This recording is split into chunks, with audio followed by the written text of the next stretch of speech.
The summer of 1587 was relentless on the small colony of Roanoke. The days were suffocatingly hot, and the nights were alive with the alien sounds of the untamed New World. John White, the colony's appointed governor, stood on the rough-hewn ramparts of their fragile settlement, staring out at the dark line of trees that bordered the wilderness.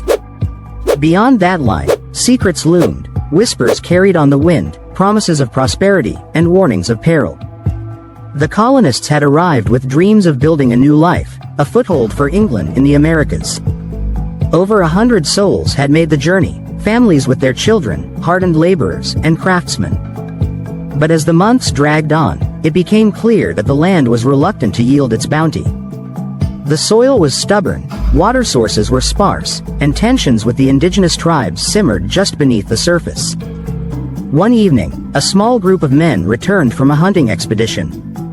They carried no game, only stories of strange happenings in the forest.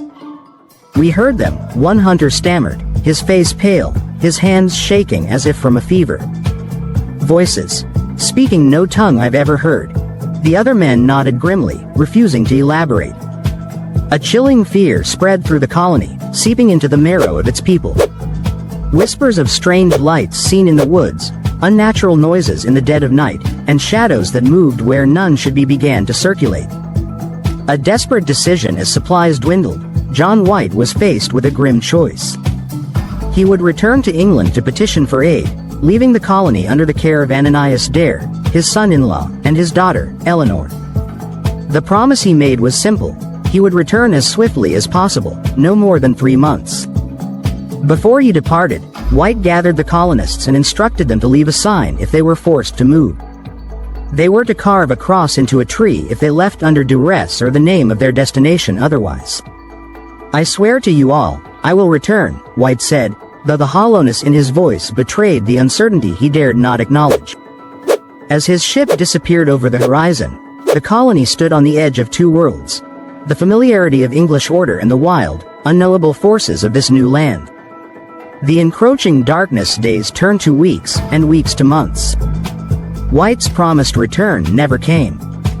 The colony became increasingly isolated, and the surrounding wilderness seemed to close in tighter with each passing day. Crops failed, and strange illnesses began to spread.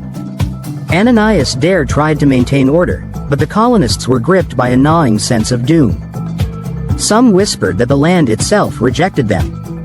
Others blamed the spirits of the indigenous peoples whose lands they had claimed. One by one, people began to vanish. A child disappeared while playing near the edge of the woods. A hunter failed to return from a routine trek.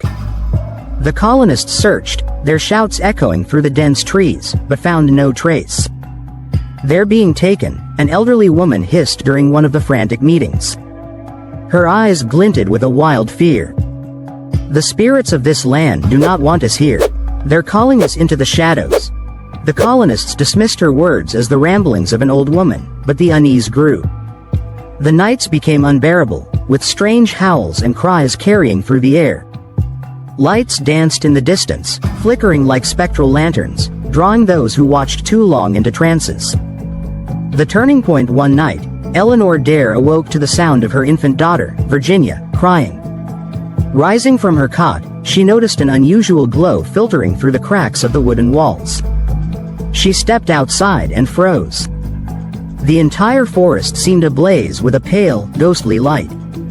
Shadows moved among the trees, tall, twisted figures with elongated limbs and faces that seemed to shift in and out of focus. "Ananias!" she screamed, clutching the child tightly. Her cry roused the colony, and people poured out of their homes, staring in horror at the spectacle. The figures stood just at the edge of the woods, watching. Then, one by one, they retreated into the darkness. From that night on, the colony was plagued by strange occurrences. Voices whispered through the air, calling colonists by name. People awoke to find markings etched into their doors, symbols no one could decipher. The elders called a meeting, desperate to find a solution. Some proposed abandoning the settlement and seeking refuge with the friendly Croatoan tribe. Others argued that leaving would doom them to the wilderness. But the choice was made for them. The final night, the colonists were awakened by an ear-piercing shriek that seemed to come from everywhere at once. It was followed by silence so profound that it seemed to press against their ears. As people gathered in the square, they saw that the woods were no longer distant. Trees that had once stood far beyond the palisade now loomed just outside the settlement, their gnarled branches clawing at the air. The figures returned, stepping into the open for the first time. Their forms were unnatural, their movements fluid yet disjointed. Their eyes glowed with a cold, unearthly light. The colonists had no time to prepare. The figures surged forward, a silent wave of shadow and malice. Some tried to fight, but their weapons seemed to pass through their attackers as if striking air. Others fled into the woods, only to vanish among the trees. Eleanor Dare, clutching her infant daughter, ran to the center of the settlement. She fell to her knees, carving a single word into a nearby post, Croatoan. As the figures closed in, a strange calm washed over her. She pressed a kiss to her daughter's forehead and whispered, "Forgive me." The light engulfed the colony, and then, silence. The discovery: when John White returned 3 years later, he found the settlement deserted. Houses stood empty, tools lay scattered, and not a soul remained. The only clue was the word Croatoan carved into a post, with no cross to indicate distress. White searched for weeks, but the colonists were never found. Years later, rumors would emerge of pale-skinned, English-speaking natives living among the Croatoan tribe. But others spoke of a curse that befell anyone who entered the abandoned settlement, claiming that the land itself had consumed the colonists. Even now, the mystery of Roanoke lingers, a vanished echo in the annals of history, its truth lost to the shadows of time.